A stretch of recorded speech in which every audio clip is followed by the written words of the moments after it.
जय श्री हरि दोस्तों। देव उठनी एकादशी कब है?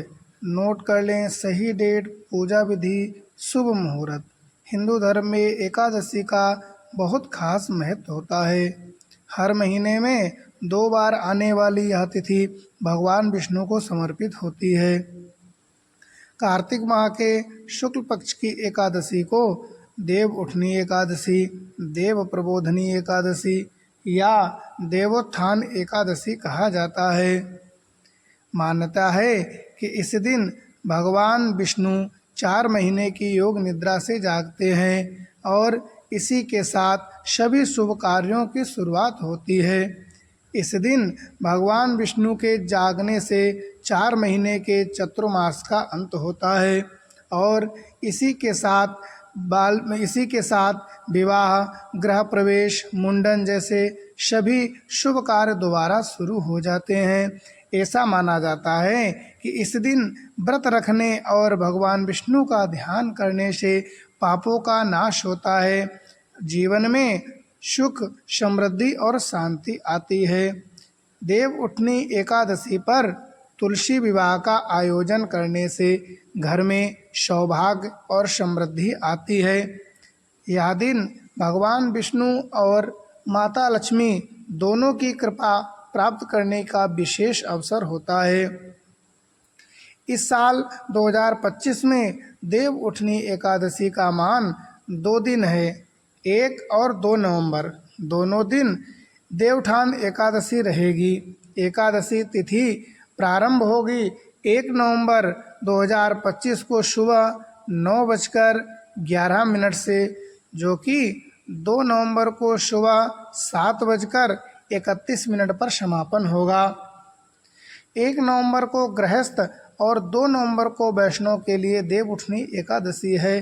दरअसल वैष्णव परंपरा में व्रत का निर्धारण हरिवासरण यानी भगवान विष्णु के जागने के सटीक मुहूर्त से किया जाता है, जबकि गृहस्थ लोग सामान्य पंचांग के अनुसार एकादशी का पालन करते हैं। यही कारण है कि दोनों में 1 दिन का अंतर होता है। एकादशी व्रत का पारण किस समय करें, तो आइए जानते हैं। एकादशी व्रत का पारण अगले दिन किया जाएगा।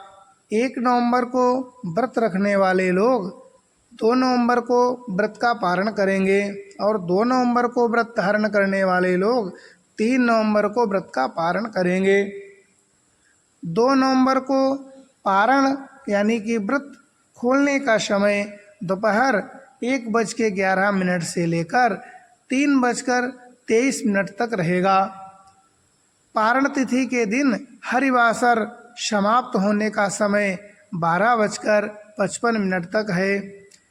3 नवंबर को गौड़ एकादशी के लिए पारण का समय 6:34 सुबह से लेकर सुबह 8:46 तक रहेगा। पारण के दिन द्वादशी सूर्योदय से पहले ही समाप्त हो जाएगी। क्योंकि सूर्योदय से पहले समाप्त हो जाएगी, इसीलिए सुबह का मुहूर्त दिया गया है पारण का। देव उठनी एकादशी पूजा विधि: सुबह जल्दी उठकर स्नान कर घर की साफ सफाई करें, घर के मंदिर में दीप जलाएं और भगवान विष्णु को जल, दूध, गंगा जल, पंचामृत आदि से अभिषेक करें। भगवान विष्णु को पीले फूल, तुलसी दल और चंदन अर्पित करें। भक्त इस दिन व्रत रखते हैं और पूरे दिन भक्ति में समय बिताते हैं। उन भक्तों को भगवान विष्णु की सदैव कृपा प्राप्त होती रहती है।